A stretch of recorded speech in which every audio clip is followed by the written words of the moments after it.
যতদূর ইতিমধ্যে ঐক্যমতে পৌঁছেছে সেই সংস্কারগুলো বাস্তবায়ন হোক। আগামীকালকেও একটি মিটিং আছে, আপনারা জানেন। প্রকৃত অর্থে এই মিটিং না করলেও হয়, এটি হচ্ছে একটি কালক্ষেপণ হচ্ছে। রাজনৈতিক দলগুলো লিখিত প্রস্তাব এবং আলাপ আলোচনার মাধ্যমে ঐক্যমতে পৌঁছেছে, সেই সংস্কারগুলো বাস্তবায়নের মধ্যে দিয়েই আমাদের সামনে হাঁটার দরকার। সেই ক্ষেত্রে আগামীকালকেও একটি মিটিং আছে, আপনারা জানেন। প্রকৃত অর্থে এই মিটিং না করলেও হয়, এটি হচ্ছে একটি কালক্ষেপণ হচ্ছে, যে কারণে আমরা বলেছি যে যতদূর ইতিমধ্যে ঐক্যমতে পৌঁছেছে সেই সংস্কারগুলো বাস্তবায়ন হোক। সকল সংস্কার চাইলেই বর্তমানে বাস্তবায়ন করা সম্ভব হবে না, কারণ কিছু সংস্কার অধ্যাদেশের মাধ্যমে বাস্তবায়ন করা যাবে, কিছু সংস্কার বাস্তবায়নের জন্য সংসদ লাগবে। সেজন্য আমরা বলেছি যে জাতীয় ঐক্যমতের ভিত্তিতে যতটুকু সংস্কার করা যায় সেই দিকেই হাঁটা উত্তম।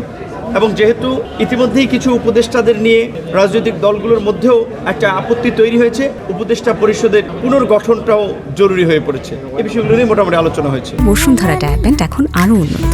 এই hot air through top sheet দ্রুত শোষণ করে সোনামণিকে দেয় কোমল অনুভূতি। আমরা পরিষ্কারভাবেই বলেছি যে প্রধান উপদেষ্টার ঘোষিত রোডম্যাপই ডিসেম্বর থেকে জুনের কথা বলা আছে। তার মানে আমরা বিএনপি সহ বেশ কিছু রাজনৈতিক দল আমরা যা ডিসেম্বরে বলছি সেটা কিন্তু প্রধান উপদেষ্টার ঘোষিত রোডম্যাপের মধ্যেই।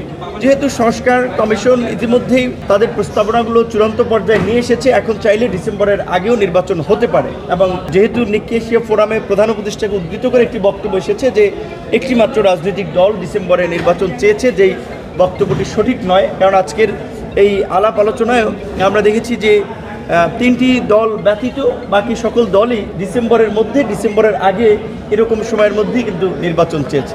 ঐক্যমত আসলে যা হওয়ার আমি মনে করি ইতিমধ্যে হয়েছে। নতুন করে আবার ঐক্যমত আরও বিভিন্ন বিষয়ে তৈরি হবে সেটা নাও হতে পারে। সেই ক্ষেত্রে সরকার যেহেতু একটা নিরপেক্ষ জায়গা থেকে এই সংস্কার বাস্তবায়নের দায়িত্বে আছে, তাদেরকে এইখানে একটা মিডিয়েটরের ভূমিকায় থাকতে হবে, মধ্যস্থতা করতে হবে। প্রত্যেকটা রাজনৈতিক দলের তো নিজস্ব কর্মসূচি, এজেন্ডা, আদর্শ আছে। সবারটাকে সমন্বয় করেই সরকারকে একটা ফাইনাল সিদ্ধান্তের দিকে যেতে হবে।